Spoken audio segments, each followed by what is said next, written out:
Looking at the Utah Jazz numbers since they traded Malik Beasley, Jared Vanderbilt, and Mike Conley, what does it tell us about the final stretch run? Could they be a 500 team? That seems like a big stretch. We'll talk about it coming up on today's edition of Locked On Jazz.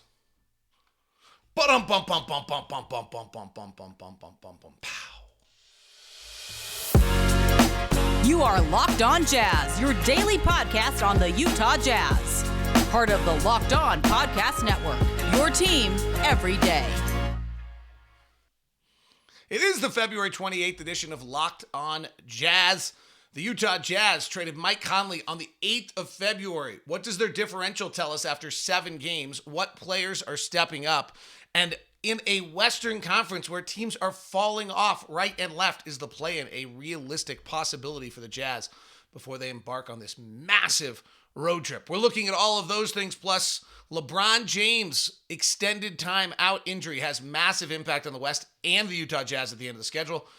And Trends Tuesday. I know it's Trends Monday, but we're looking at it all coming up. I'm David Locke, radio voice of the Utah Jazz, Jazz NBA insider. This is Locked On Jazz, your daily podcast on the Utah Jazz, giving you insight, expertise, geeky numbers, and hopefully making it way better to be a Jazz fan every day. We are free. We are available on all podcasting apps, also on YouTube. Join the Locked On group. Join the Locked On community by subscribing, following. 5-star reviews are greatly appreciated. Chat in the chat room with everyone and enjoy yourself, all being a part of the Locked On Jazz community. Thank you so much for tuning in each and every day and making us your first listen, because we are your team every day. All right, we got a lot to talk about. Today's show, by the way, is brought to you by PrizePicks. First-time users can receive 100% instant deposit match up to $100 with promo code Locked On. That's PrizePicks.com, promo code Locked On. So we're suddenly have 7 games of sample. One of them feels like you almost want to take out the Minnesota game and make it 6 games of sample. That Minnesota game was so bad and they were so stunned and guys were literally broken in the locker room before the game. But and it makes a big difference how you look at it, frankly. So if you take the Jazz starting on February 9th, since the trade deadline, since the day they made the trade, they're actually 4-2. They have a plus 2.4 differential. If you include the 8th, which, did happen, so it's hard to take out, then suddenly the Jazz drop to 4-3 with a minus 1.4 differential. There's some interesting little notes here. We're considerably different team than we were. The big picture question is, hey, we just beat Oklahoma City and we just beat San Antonio. Is this a team that's ready to make kind of a playoff push? And honestly, when I dive into the numbers, it doesn't feel like that. If it happens, great. But I wouldn't say that, somehow I think, in fact, the opposite is what I feel, is that we're just playing so many minutes every night out of guys that were not rotation players earlier in this year, that this is going to be a mammoth hurdle, particularly when we get onto the road. And it's so awesome and admirable that this team puts up such a fight that it's actually a discussion. I think it tells you an awful lot about just kind of who this team is, who Will Hardy is, who the character that's being built on this team. So let's take a second and just look at how the Jazz have changed a little bit. And we'll start it off by looking at what we were beforehand. And then we'll look at, and again, hey, we got 7 games. It's not the greatest sample size, but it's all we got. So before the trade, our offensive rating was a 116.6. Since the trade, our offensive rating is a 115.2. So we're down 1.4 points offensively per game. We were the 3rd best offensive team in the league. The league's offense continues to get better and better and better. So when you're actually going down this time of year, the rest of the league's kind of increasing. And so that's worth noting. In this is that, we're that's a little bit, we were a plus 1.1 over that time period, prior to the trade. So we were a little bit above 5. We were 27-28. Our numbers said we were a little bit above 500. Should have been a little bit above 500.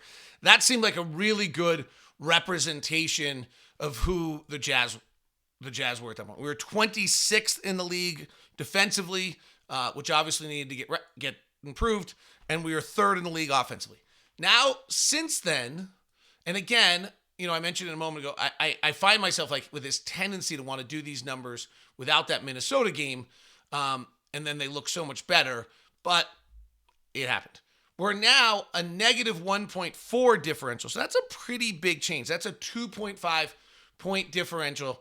The offense is 1.4 points worse, and the defense is actually 1.2 points worse.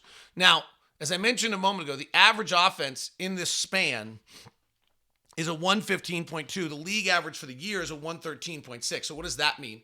That means that there's a 1.6 over the since the beginning of February. Offense is up 1.7 points per 100 possession than what it's been for the whole season. This is common. This is kind of what happens as the year goes on. Offenses get better. So the fact that we've dipped offensively in a time period where the offense is going up actually makes our dip a little bit more extreme. We're now the 15th ranked offensive team in the league. Our defense is 21st.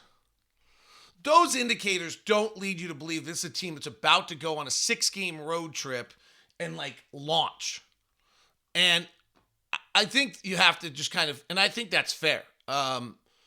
Partially, again, what I said before, you just have guys playing more minutes, new positions. You took out 3 major rotation players and did not add, significant pieces. Juan Toscano-Anderson, Damian Jones, and then picked up Chris Dunn off the waiver wire. Those are nice pieces to pick up, but they're not quite the same.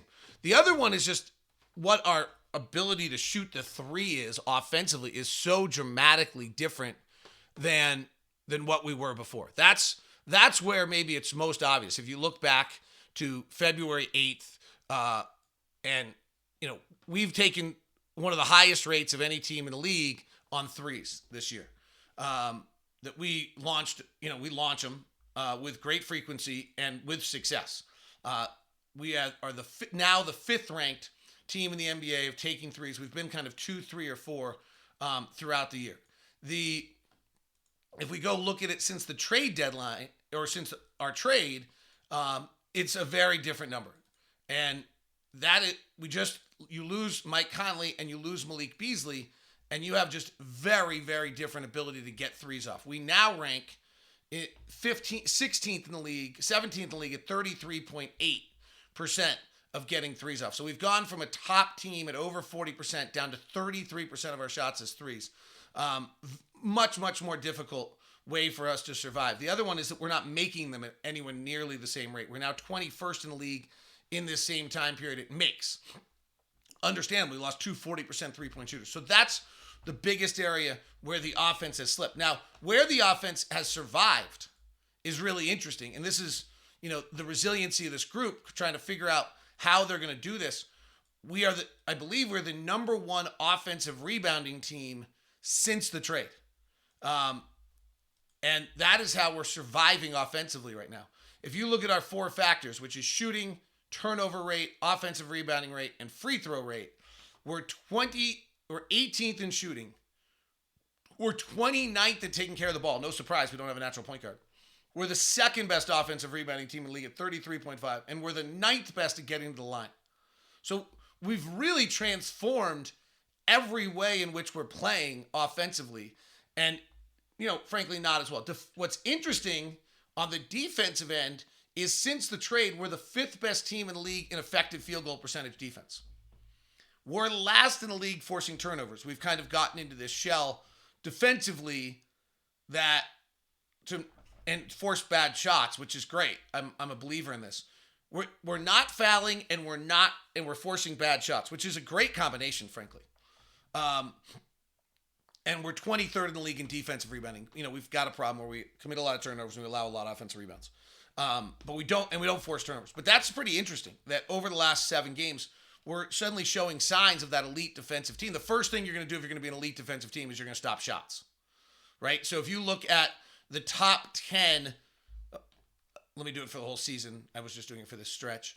If you look at the top 10 defensive teams in the NBA, the characteristic is that they stop the shot. It's not that they force turnovers. It's not that they rebound. It's not that they do anything else. It's that they force shots. And that's the key. They force bad shots. You know, if you look at the best defenses right now, the effective field goal percentage, Milwaukee's number one. Memphis is number 2 in shot defense to number 2 defensively. Brooklyn's number 3 to 17, which is unusual. They don't rebound at all. New York is 4 to 15. That's because they don't force any turnovers. Washington's 5 to 20 because they don't force any turnovers. Boston's 6 to 5. Phoenix is the 7th best shooting defense, 8th best overall defense. Cleveland, 8th best shooting defense, 3rd best defense. 9th best shooting defense is Philadelphia, 7th best defense. So of the top 7 or 9 teams defending the shot, you have 6 of those 9 are in the top 10 defensively. That's the stat you need, and that's the stat we're showing. That's the most encouraging thing since the trade deadline. The offense is going to scuffle, but this team is now suddenly playing defensively at a much higher level. We'll look at individual performances as we continue on this, and we'll look at LeBron's injury and what that means as we continue. It's a Tuesday edition of Locked On Jazz, and it's brought to you by our friends over at Murdoch Hyundai, located at 4646 South State Street, also located in Logan and in Linden. Always want to thank the Murdochs for their longtime support of Locked On Jazz, and always feel comfortable sending you over to the Murdochs because of the amazing selection, particularly the SUV lineup. The Palisade is the King Poobah. It is gorgeous. It is fabulous. I'm jealous every time I see somebody with it. And the Kona is the smaller, zippier one that runs around town for you and looks absolutely outstanding and is very affordable. We've bought 2 of the Santa Fe's, and the Tucson's right in the middle. The Hyundai lineup of cars is just absolutely fabulous. I'd like to give you the VIP treatment so that if you're going to head over to Hyundai, please make sure you email me first. We'll set you up with Cameron over in Murray. We'll set you up with Jake in Linden and give you that locked-on VIP treatment that you deserve and need when you're looking at a car right now. So make sure you email me first at dlock09. It's Murdoch Hyundai. Built Bar, right here, in fact. I was trying to figure out how I was going to eat a little bit of it. What is that? That's a chocolate. That's a cookies and cream Built Bar floating around for you. The Built Bar is the incredible. I just got my grasshopper cookies. I'm pretty excited. I also got brownie puff, by the way. Built Bar is the incredible protein bar that tastes like a candy bar with 100% real chocolate. That's right, real chocolate. And they come in unbelievable flavors, whether it's coconut almond or churro or peanut butter brownie. All only 130 calories, 4 grams of sugar, and 17 grams of protein. You can get them at Built.com, as we have so many times before, with the promo code LOCKEDON15. Or you can go, they have the new the cookie dough chunk available for you right now. Also, grasshopper cookie, which I'm a huge fan of. But also, if you're looking to get it more immediately, you can go to your local Sam's Club and grab a 13-bar box with hit flavors, brownie batter, and churro. Or you can go to Walmart today and pick up the 4-box pack of cookies and cream, double chocolate, or coconut puff. Thanks so much for making Locked On Jazz your first listen. For your second listen today, Locked On Sports Today, the 22-minute sports recap show that updates you on everything that's going on in the sports world, gives you a little knowledge of everything you need to know, and lets you talk about it at the water cooler. Here's where the NBA standings sit right now. So Dallas has won 1 game since Kyrie and Luka came together, and it was against the Spurs, who have not won a game for. Oh, I'm glad I saw this printed out badly today. Who have not won a game for 42 days. Dallas tonight hosts Indiana. That should be a win. Dallas is sitting in the playoff spot at number 6. Denver, Memphis, Sacramento, Phoenix, Clippers. I don't think there's any chance any of those 5 drop out, and I frankly don't think there's any chance that Dallas drops out either. I think they'll put it together. But let's talk about it, because they're only a game ahead of us. Golden State is at a half game behind the Mavericks. Golden State plays home to Portland tonight. We're a game back of Dallas for 6, half game behind the Warriors at 8. Minnesota is a half game behind us, and they play the Clippers in LA tonight. Rudy missed that last one due to illness. We'll see how he comes back. He's usually pretty good in LA. New Orleans is just fading miserably. They lost again last night. They're just not right at all. They lost to Orlando, who's good, but at home, 101-93. And they're now tied with Portland, who, as I mentioned, is in Golden State, so somebody has to lose. And then there's the Laker LeBron injury. And that's mammoth. So the 2 stories, and then you get Oklahoma City. Here are the 3 stories that are suddenly getting really interesting in the West. When we came out of break, and I will get to our player numbers here in a second. When we came out of break, it was that there were going to be 7 teams competing for 6 teams competing for 3 spots. We all kind of just assumed the Warriors would hold it together. And I still believe that to be true. All of a sudden, you're beginning to wonder. So New Orleans is just in miserable situation. They've lost 4 straight. They've lost 15 of last 19 games. They won 3 in a row in the middle and haven't recovered. And their last losses are at LA, at Toronto, at New York, home against Orlando. They now come west for Portland, Golden State, Sacramento, Dallas, Thunder, Portland, Lakers. Their next 7 games are all against teams with playoff implications. So they could be in a world of hurt. The Lakers just lost LeBron. Like, New Orleans could fall out of this thing. The Lakers just lost LeBron. They don't have their own draft pick. New Orleans has it.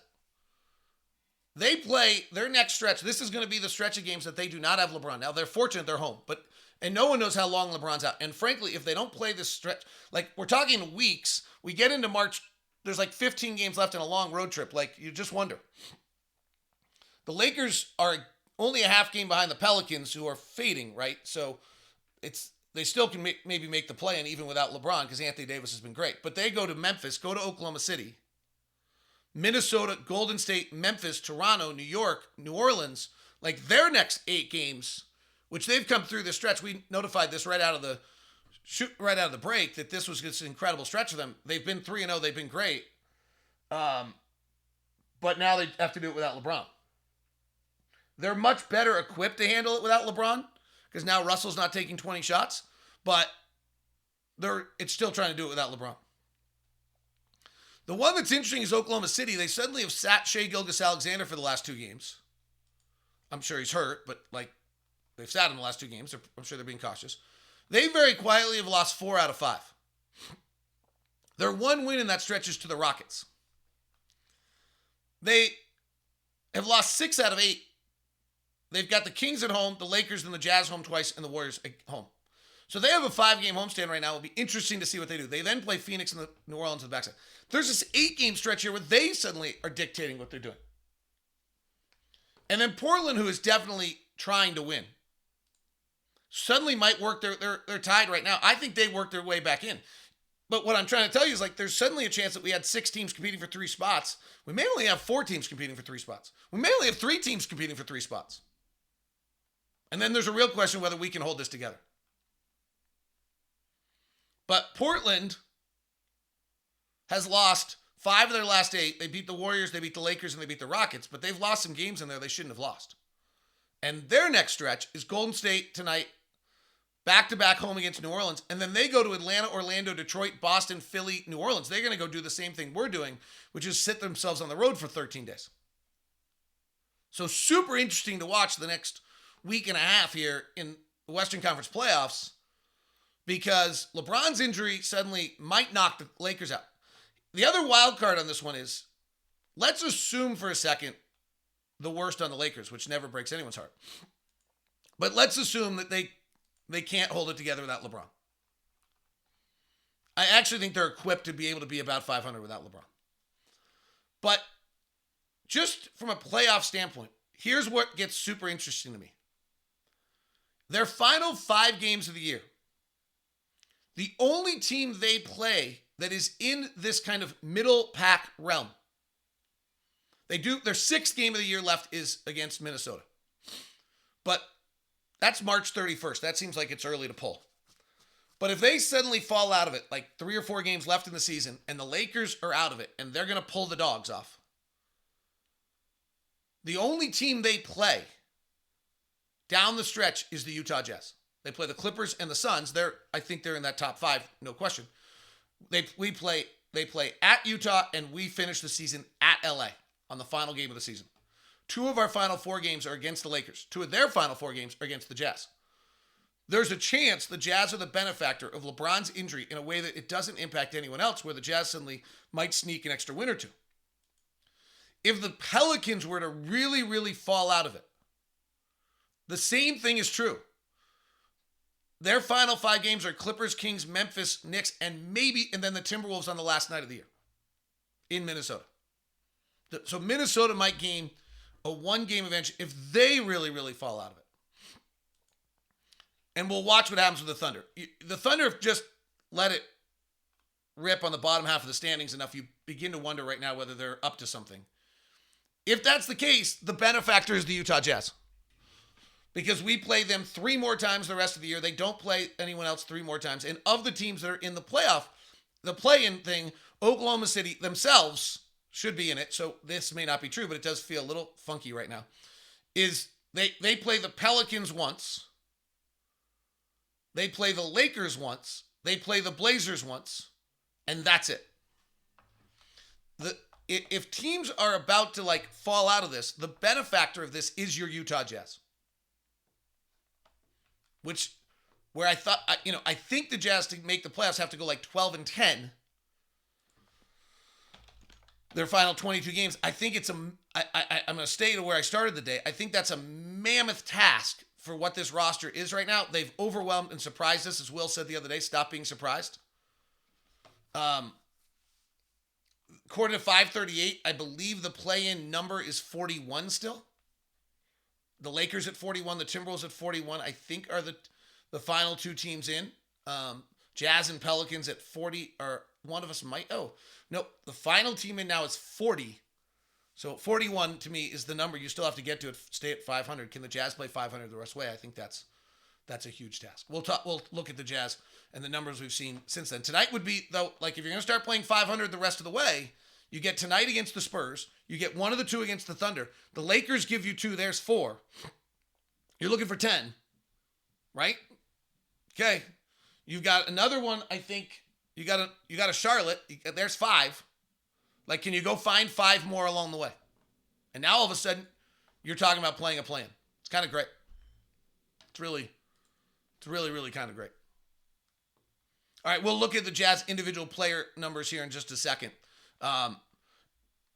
Today's show is brought to you by our friends over at LinkedIn. It's a tough job market right now to be trying to hire people because, frankly, if you're a small company, the biggest problem is just the time suck, frankly. It just takes so much energy and effort to find the right person in a complicated job market. So that's where LinkedIn steps in for you and it helps you. You create a free and easy job post on LinkedIn Jobs. Then you add the purple hashtag frame to your LinkedIn profile to spread the word that you're hiring. And then you use their simple tools like screening questions. You make it easy to focus on the candidates with the right skills and experience. And it's why small businesses rate LinkedIn Jobs #1 in delivering quality hiring versus leading competitors. LinkedIn Jobs helps you find qualified candidates you want to talk to faster. So post your job for free at linkedin.com/LockedOnNBA. That's linkedin.com/LockedOnNBA. Post your job for free. I mean, frankly, I've done this a bunch, and I know this is, if you don't do this quickly and efficiently, it becomes very detrimental to the company. So use LinkedIn, see how it can help you. LinkedIn.com/LockedOn. Terms and conditions apply. Jazz and the Spurs tonight. Ron Boone and I will be on the floor at about a little before 5 on Locked On DLock09. And then Jazz and the Spurs tonight. Tickets are available if you want to grab it. All right, let's look at our player stats. Because this is it's crazy impressive what guys are doing. The Jazz traded Mike Conley on the 8th of February. Colin Sexton gets hurt. He's out another week. And suddenly, Talen Horton-Tucker is playing 30 minutes a night as your point guard, and the Jazz are finding a way to survive it. And Talen is, developing. And then really, honestly, with Talen's weakness is that he's not a great shooter. And so, therefore, when you look at what Talen has to do to be a really productive NBA player, he's not going to be a 3-and-D guy. He's going to be a ball in his hands guy. That's the reality of what he needs, because otherwise he just doesn't have enough gravity out there. So if you look at what the Jazz have been doing over these 7 games, Markkanen's playing 34 minutes, Clarkson's playing 34, Kessler's playing 31, Olynyk's playing 29. He's been amazing. Kelly's averaging 15 points, 8 rebounds, and 3 assists a game since the trade. Talen is averaging 13 points, 5 rebounds, 6 assists, shooting 39% from the field and 32% from 3. Colin was great in those 5 games. Ochai is playing 26 minutes a night. And here's just the nutty part of this. So, Talen was out of the rotation. So Talen's playing 27 minutes a night. Chris Dunn's played 20 in his 2 games with us. Juan Toscano Anderson's playing 17. Simone Fontecchio's played 16 minutes in each of the games. Udoka Azubuike and Damian Jones are combining to somebody's playing 11. You add up those numbers, and the Jazz are playing 91 minutes a night of minutes by players that prior to the trade deadline were not in the rotation. And that's why you look at some of our numbers and our inability to shoot and our defense is better. And there's a bunch of really good signs, particularly the defensive effective field goal percentage. But playing 91 minutes of guys that were not in the rotation prior to the trade deadline, and then kind of going down this gauntlet of games is a pretty wild task. And it's why, unless, frankly, the Pels and the Lakers really fall out and the Thunder fall out, and we suddenly have 3 for 3, I think it's going to be hard. Minnesota cannot afford to fall back anymore. The Warriors are in, and so then it's one other team. I can't imagine Minnesota falls that far off the map. They'll be able to play 500 the rest of the way. Warriors will play 500 the rest of the way. Which of the following teams, Utah, New Orleans, Portland, LA, or the Thunder, can play 500 the rest of the way? The Jazz, though, are up 3 in the win column on Oklahoma City. They're up 2 on the win column on LA. And the Pelicans feel like they need to pull a parachute cord pretty soon if they don't. Few interesting notes for the Jazz. On the 3-point shooting we talked about. This is where losing Mike Conley and losing some gravity really hurts. Markkanen 31% since the trade deadline. Or since the trades. Jordan Clarkson 29% from 3 since the trades. Talen Horton-Tucker 32% 3-point shooting. Chris Dunn is not a 3-point shooter, 29. Juan Toscano Anderson 33. Simone 16. Rudy Gay 27. Olynyk is at 48% from 3 and Abaji's at 40% from 3. Those are really your only 3-point shooters that you have on the roster.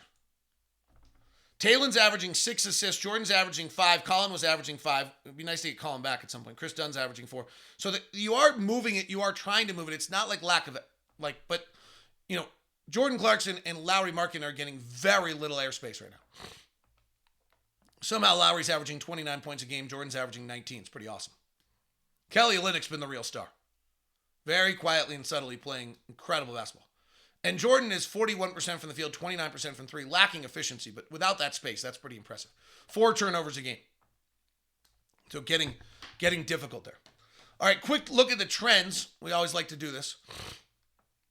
And what we'll look at is the last 10 games, and this is where you're going to see New Orleans kind of unbelievably, and some of these other notes for you that kind of make you wonder a little bit. But we'll look at a quick trend or two of what's going on in the league and wrap this baby up. Going to be a super fun and exciting run here. I think that's what a gift on this season to be able to get this run. I mean, I'm trying to be realistic on how difficult I think it would be for us to make this run and as we get excited about it. But I think that it is really fun. All right. Last 10 games. This goes pre-trade deadline and pre-All-Star break. Sacramento's the number 1 offense in the league at 122. Portland next. The Knicks are 3rd. They're 8-2 in their last 10. Dallas is the 4th best offense. Cleveland the 5th. Warriors are 6th. Oklahoma City 7. Clippers 8. Hawks 9. Wizards 10. We're 13. I do think what's interesting here is the Dallas, despite having only won 1 game with Kyrie and Luka and not looking great, should be fine. San Antonio's the worst offense in the league in the last 10. Detroit, Miami, Chicago, Houston, Orlando, Brooklyn, Phoenix, and Charlotte. No big surprises there, other than maybe Miami at 28. They really are having a hard time scoring. Best defensive teams in the NBA over the last 10. Milwaukee, Chicago, Orlando, who we'll see on this upcoming trip. They're playing really well. Memphis, Cleveland, and Phoenix. As I mentioned, we're 25th in the last 10. So the worst teams are Houston, Portland, Brooklyn, Sacramento, and San Antonio. So Sacramento and Portland have stopped playing defense, but they're the top 2 offenses in the league in that stretch. If we look at the last 2 weeks, which will be a little shorter also because of the schedule, and we'll do this via cleaning the glass. You've really only got teams with 4 or 5 games right now. The number 1 point differential is the Knicks, followed by the Lakers, the Bucks, Memphis, and Chicago. The top offense is Sacramento, Clippers, Indiana, New York, and Cleveland. teams that can't score. New Orleans is 30th in the league offensively over the last stretch. Just 2 weeks. Detroit, San Antonio, Minnesota also in there, and Miami. So interesting to see Minnesota coming out of the break really has not been good offensively. Or since the Mike Conley addition. Defensively, the Lakers are the number one team in the league over the last 2 weeks. That's just over 3 games, though. Memphis, New York, Milwaukee, Chicago, Utah. And over the last 3 games, we're 7th. Nice to play the Spurs. Houston Clippers are the second worst defensive team recently because of their 2 big Denver and Sacramento games. Sacramento, Portland. 2 weeks is bad trend. That's not worth the data. It'll be interesting to see in a week or two when we've actually played all these games. All right, that is Locked On Jazz today. Jazz on the Spurs tonight. Have fun. Another big one. Tune in. Ron and I will be on the call, and we'll be back with you postcast after the game. Thank you.